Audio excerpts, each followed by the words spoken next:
Okay, welcome to Saturday Matters, everybody. I hope you're all curious about the title if you haven't already investigated what this is. And I think I twisted her arm. Barbara is one of those people, and there are many who really, really hate to speak in front of an audience, but I didn't let her say no, but I said I would do most of the talking. We do need to hear from Barbara, though, because she has a personal relationship with this author. And as I mentioned, there are many kinds of personal relationships. And There's another lecture. Okay? So she's going to talk about how she and Jerry have come, what their contribution is to the creation of this book. And she persuaded a bunch of us in our book club to read it, which we were all delighted to do, and decided that it would be a really good thing to share with everyone else. So why don't you just go ahead, Barbara, and explain who Rob Verchik is and how you happen to know him. Well, Rob is a professor at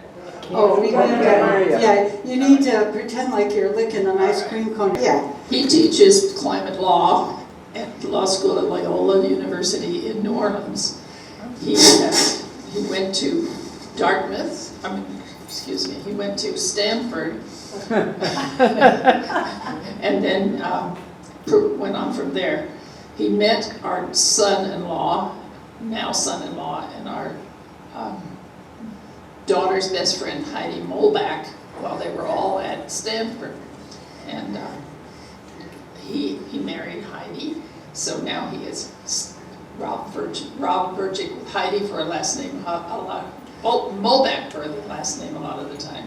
That's a prominent name in Seattle. Yes, it's a big gardening organization. Yeah. They have 3 children, Reed, Ty, and Luke. One is an actor, and one is what is Ty? Anyway, they're all busy in their own college careers, and Rob does a lot of visiting. This is his 6th or 7th book, I don't know, 4th, 5th. But this is his most popular book. Yes. Maybe take your microphone out, just half it in. Like so, like this. Oh, come on. All right. Okay. And in case... Yes, thank you. That helps. Yes. Yeah. It feels dark up here. So we met Rob after his years at Stanford, I think, when he was up in Seattle, and he was taking classes at the University of Washington, and he lived with us for a summer. Spent a lot of time with our daughter, who's best friends with Heidi Molbach. So the 4 of them, Eric, our son-in-law, our daughter Elaine, Heidi Molbach, and Rob, have been a foursome for a long time. They also, all 4 have property on Whidbey Island on the same beach, so they spend summers together. I don't know what else I was going to say here. He has an organization, or Heidi has an organization called Seed Starter, educational consulting for children who are high on the smart level. And he and our daughter, who teaches at a school for high intellect kids, have also done a lot of work together about kids. Rob has talked. Let's see what it says. He says, I wrote it out here somewhere. He's given talks. Anyway, he is appointed president of a group called the Center for Progressive Reform, which has to do with he's president of a group called the Center for Progressive Reform. He was one of the founders. Is that better? Yeah. Let's see. He's with the EPA. You can do it. He was a Fulbright scholar. He has a number of books. This is his latest one. But disaster law is his specialty. Disaster law. And he lives on the beach, so he's really, he's really knows what he's talking about. Yeah, need to go ahead Yeah, from now? That's Okay. lovely. Okay, let's talk about the octopus. So what I am going to do is, I am not going to try to summarize this book. The subtitle of it is A Call for Climate Resilience.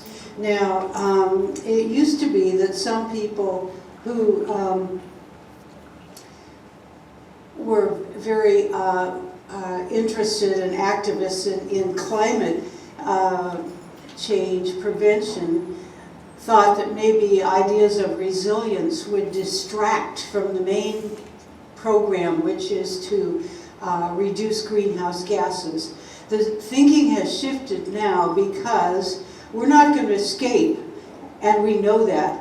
We're not going to escape a lot of catastrophic effects of climate change, and so part of what government policy and our personal efforts should have to do with will be to manage the shifts in climate.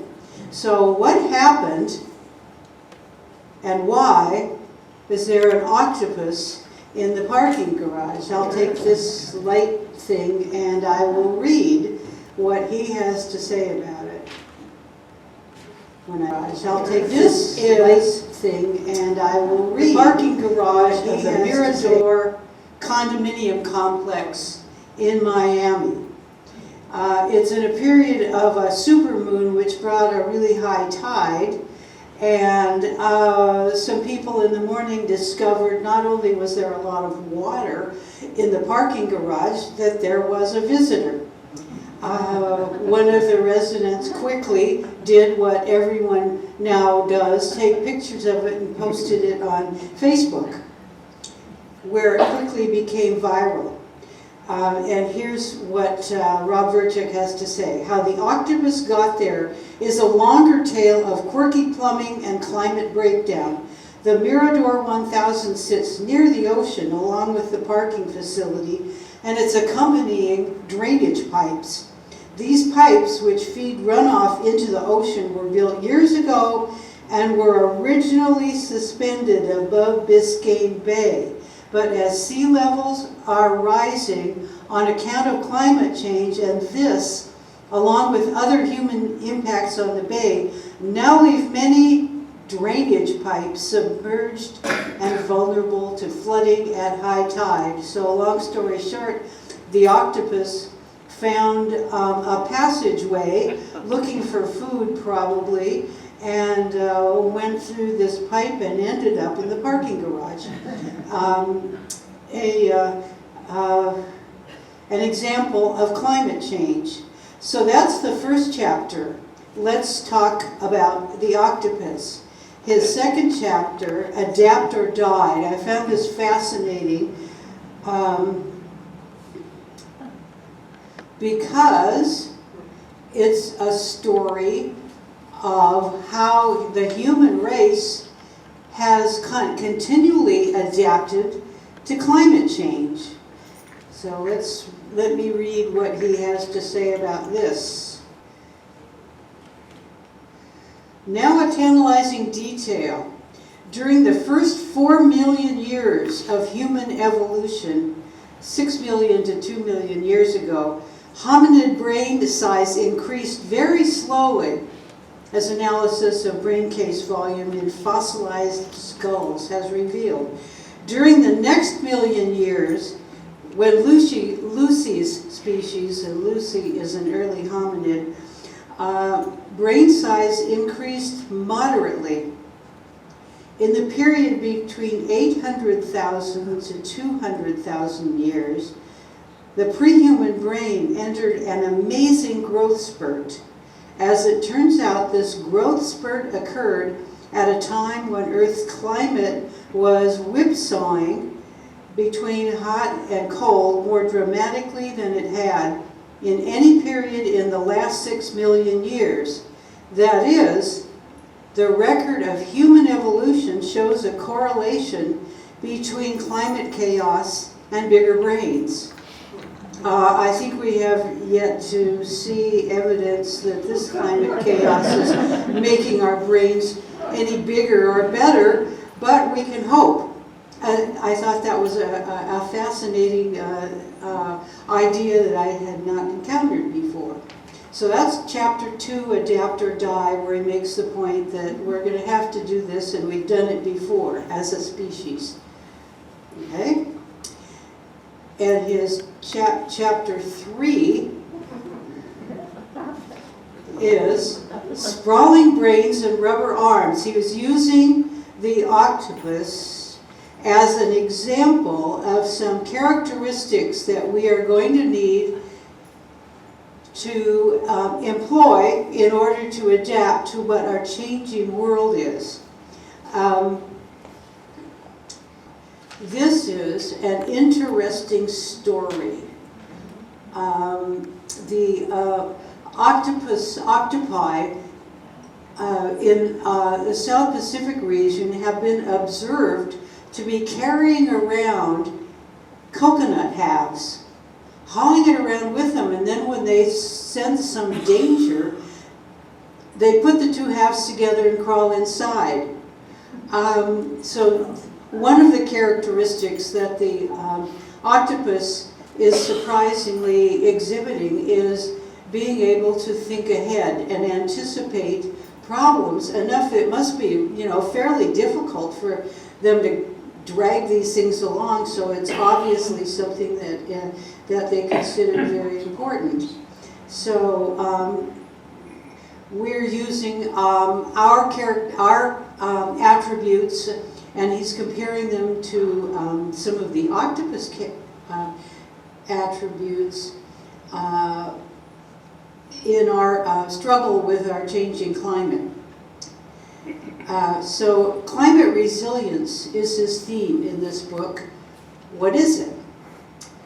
The United Nations Intergovernmental Panel on Climate Change describes climate resilience as, quote, the ability to cope with a climate disturbance and recover in a way that preserves one's essential character while at the same time exercising the capacity for adaptation, learning, and growth. So preserving one's essential character, chance and improvement, bounce back, but better. Chapter 4, Climate and Caste.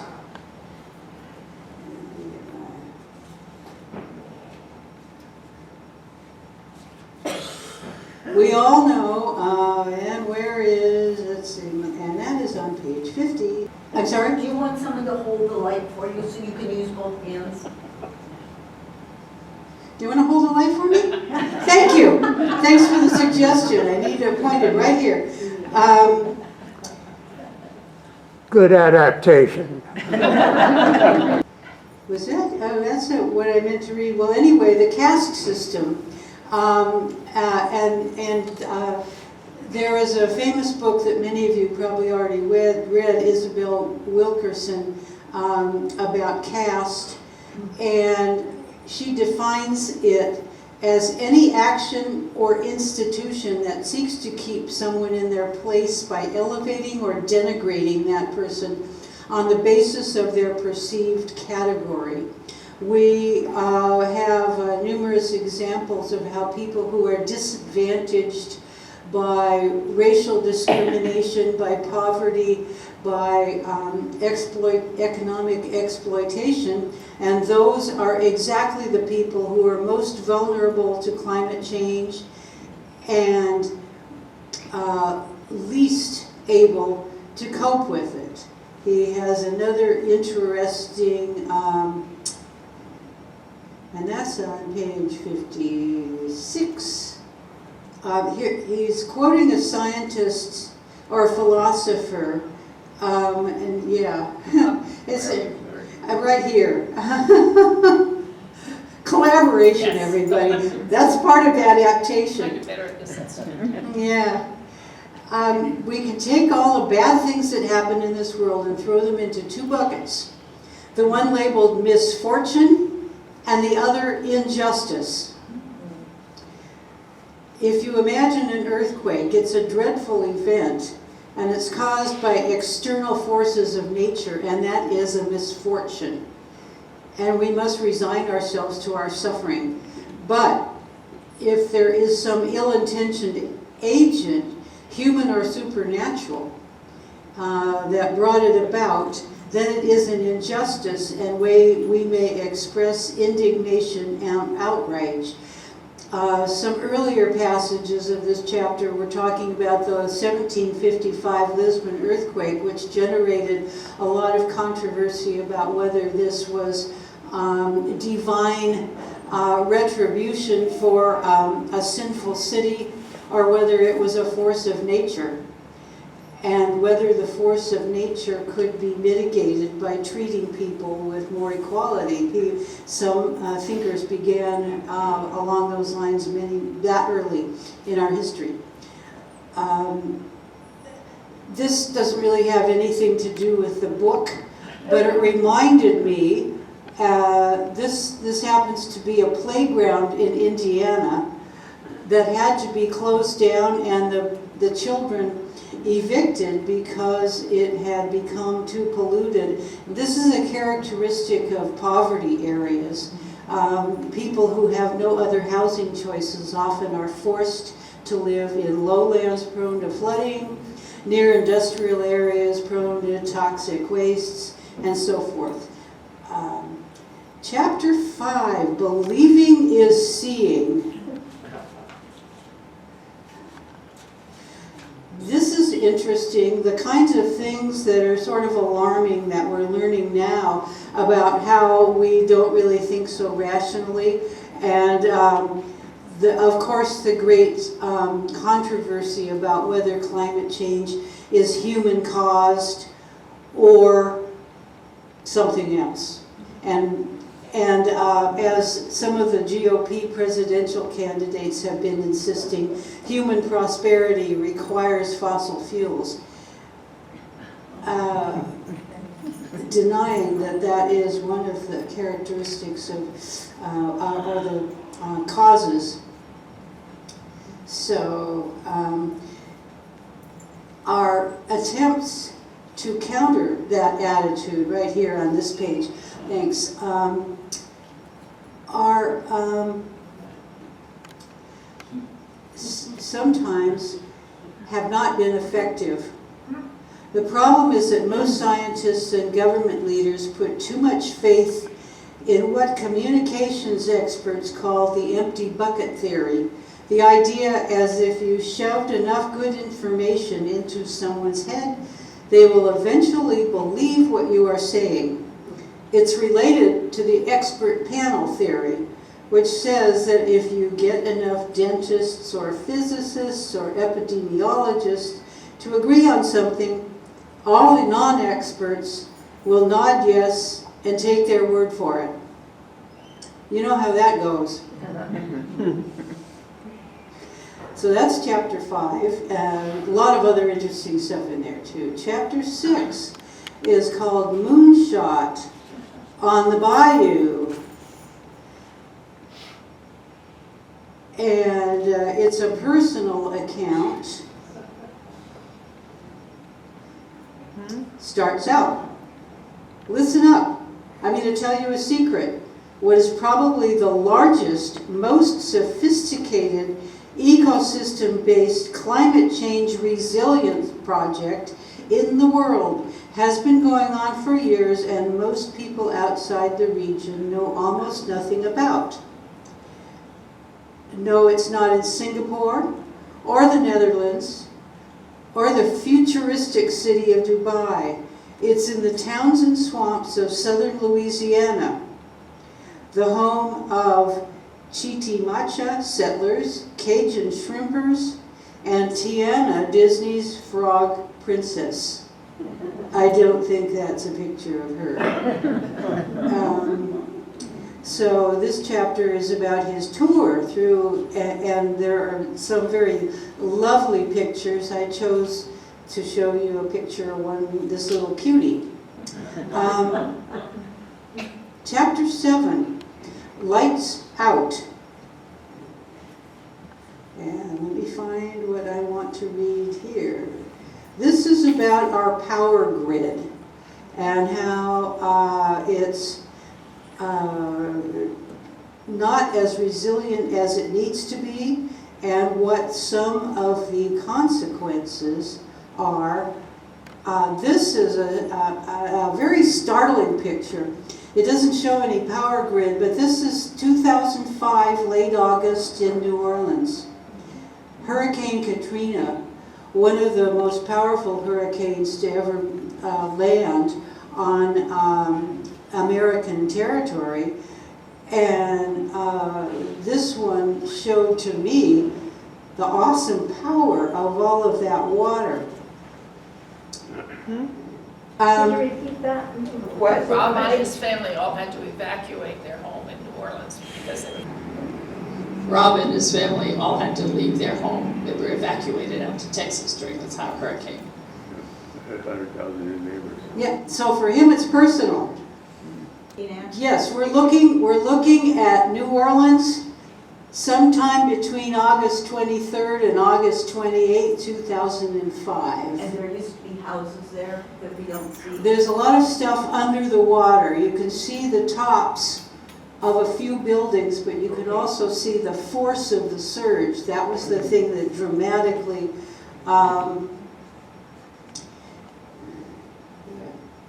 and this is what he says about our power grid.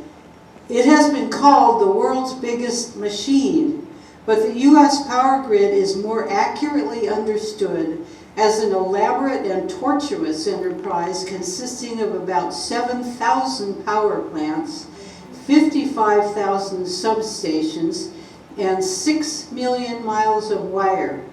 It was not intended to be nimble and spry, but instead static and stable. Its job was to produce electricity that was reliable, geographically accessible, and affordable.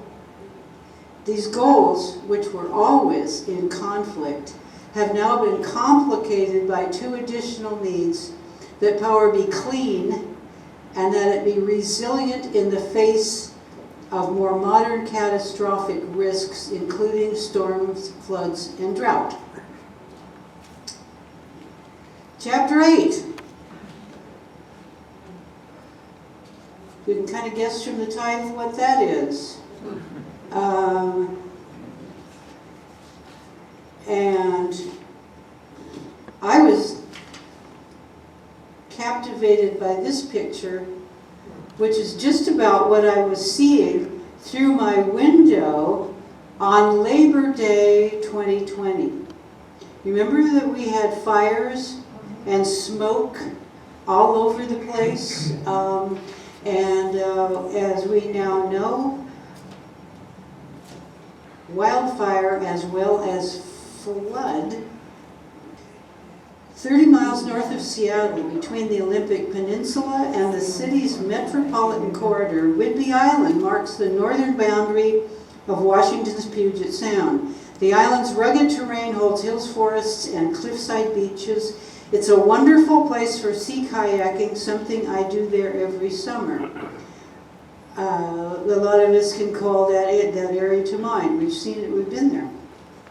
My favorite spot is a small indent on the southwest shore called Useless Bay. The name is attributed to a 19th century U.S. survey expedition which found the shallow cove poor shelter for storm-threatened ships. Of course, the Coast Salish people had for centuries already found the bay plenty useful as a site for fishing, crabbing, trading, and even recreational paddling, but that's another story. In 2020, on Labor Day morning, I remember slicing through the water in my yellow kayak. It was quiet and still, but things were not right. The eddies from my paddle, which normally sparkled silver and blue, were instead a ruddy lather. The surrounding bluffs were flat black, not umber, not green. The sky overhead was bright orange, and yet somehow without sun. It was a tableau worthy of comparison to Edvard Munch's painting The Scream. I remember thinking that surreal cliche of existential panic. Fire.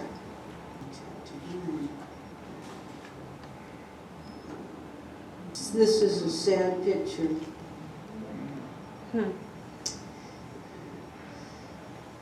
He was visiting Joshua Tree, where some of the iconic trees had been destroyed by fire. Our federally owned lands, which provide economic resources, opportunities for spiritual and recreational renewal, and habitat for thousands of species, are unraveling as the climate breaks down. Slowing this decline is imperative, but even the experts don't know how to do it. One theme in this book, as it will never save everything. And the octopus again.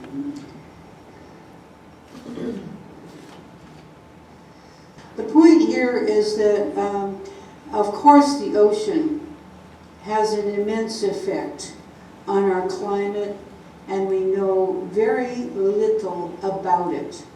It's hiding there under the water.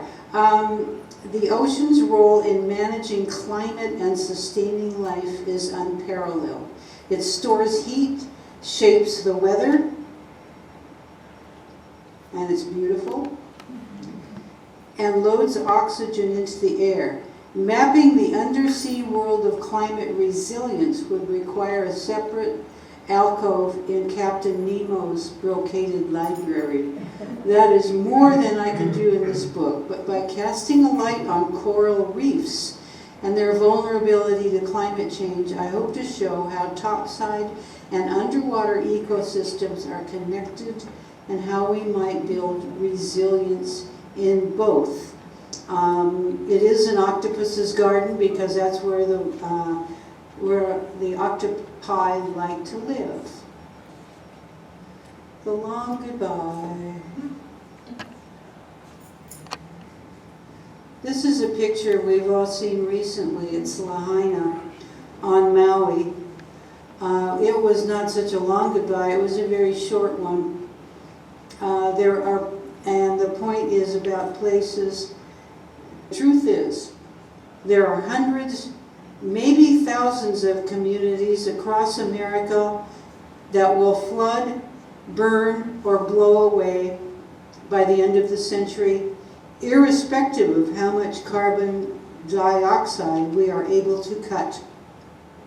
The United States needs a program that coordinates across sectors, operates at scale, and emphasizes the needs of the most vulnerable populations.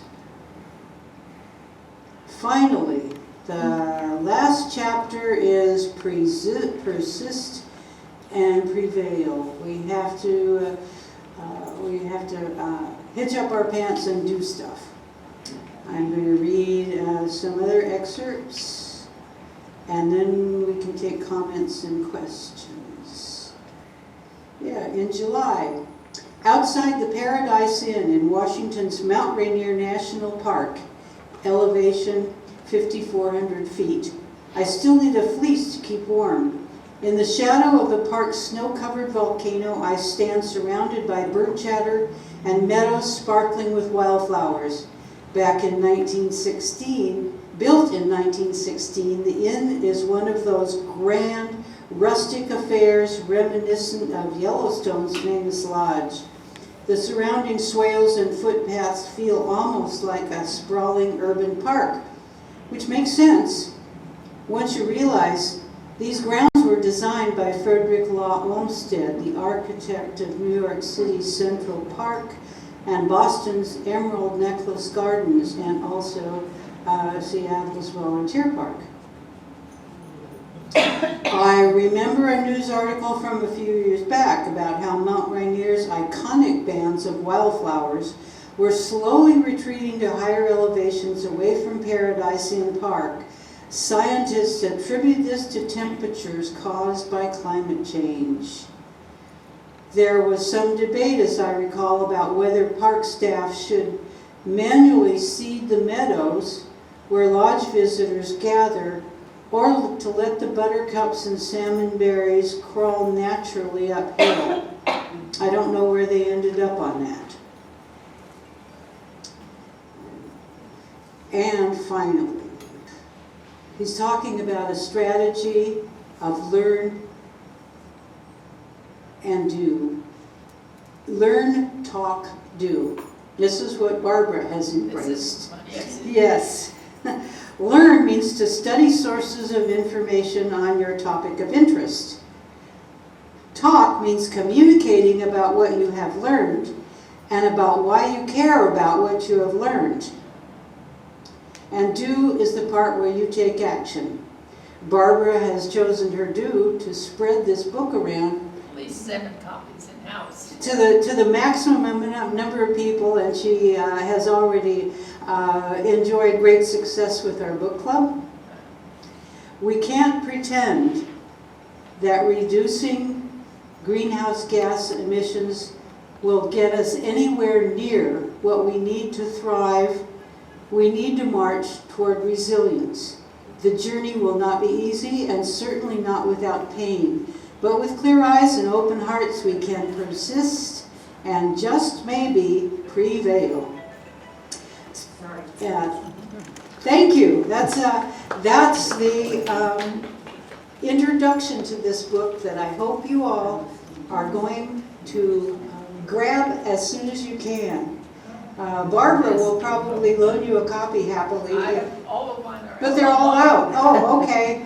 So if you have one of mine, pass it on to Yeah. somebody else. Yeah. Did somebody get? Yeah. Thanks. Thank you. Get the light. Oh, I thought someone was going back there to get the light on.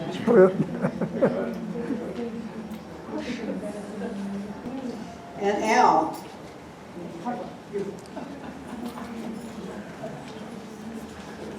Yeah, I find myself thinking about caste.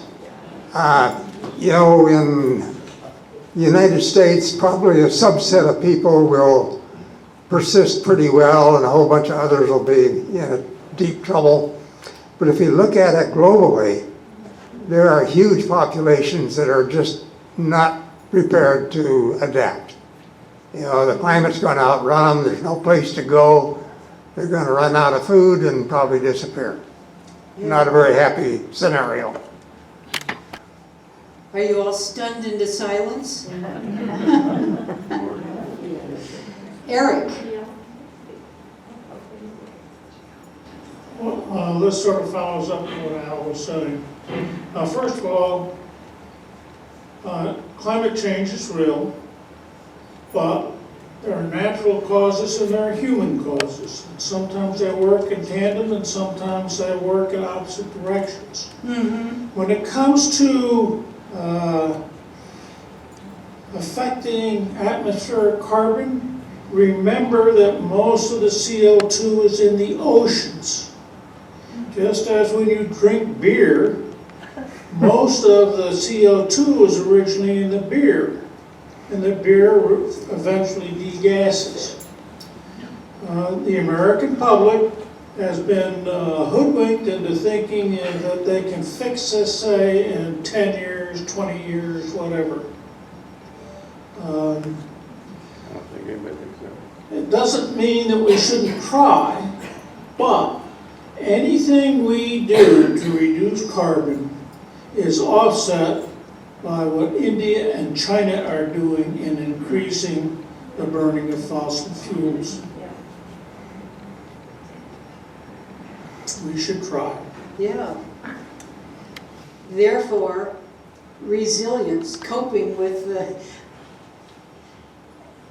In addition to what was said about the yucca area yucca plant area in California, what he also highlighted is that over the next 10 years or 15 years, the current location of those plants are not going to be sustainable. And so they're trying to go ahead and actually plant more yucca bushes in different areas in California so that the plant itself will survive be resilient and survive this current situation. I read the book and I found it enjoyable, but what I liked about it, it gave a lot of facts, it gave a lot of things that you could do. It was a good overview and it was easy to read. He has a great style, somewhat casual, but you get what you need to do. And his hope, and mine as well, is that we all find the smallest thing we can do that would relate to climate change, that we can promote at least some difference. And Barbara's was buying 10 books, maybe 8 books. They're in circulation around here. So if you have a book, share it. Share it. Pass it on. Keep it going.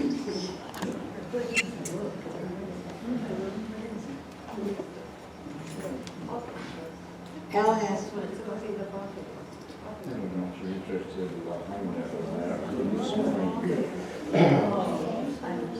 Sorry I talk too much, but if we think about the smallest thing we could do, we really ought to look at the enormous stream of debris that we create here at University House.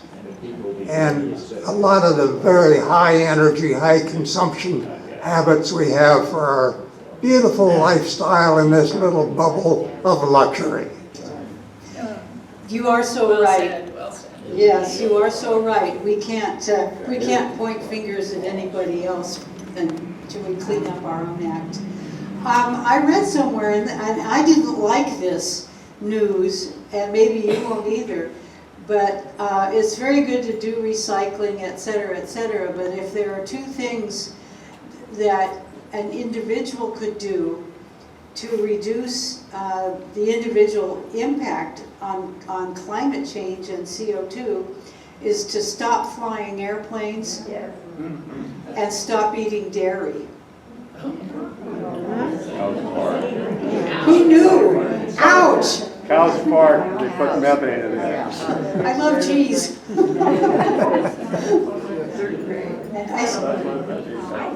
Oh, yeah. Stop flying airplanes and stop eating dairy. Don't eat these plastic bottles. Okay, if we're done with this, I want to do a little plug for Saturday Matters.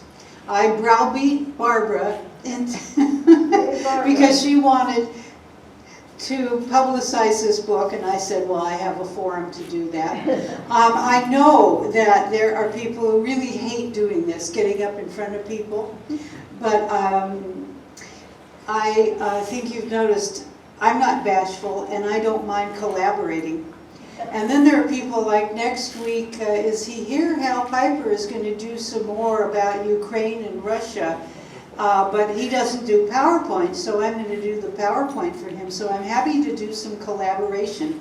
If you have an idea, don't come up to me and tell me you have an idea of a wonderful subject for Saturday Matters. Come up and tell me you have someone who is willing, you or someone else, to come up and talk. That's what I'm looking for, and I'm happy to help in whatever way you need. So think about that, please. Okay, and thank you for coming. Read the book.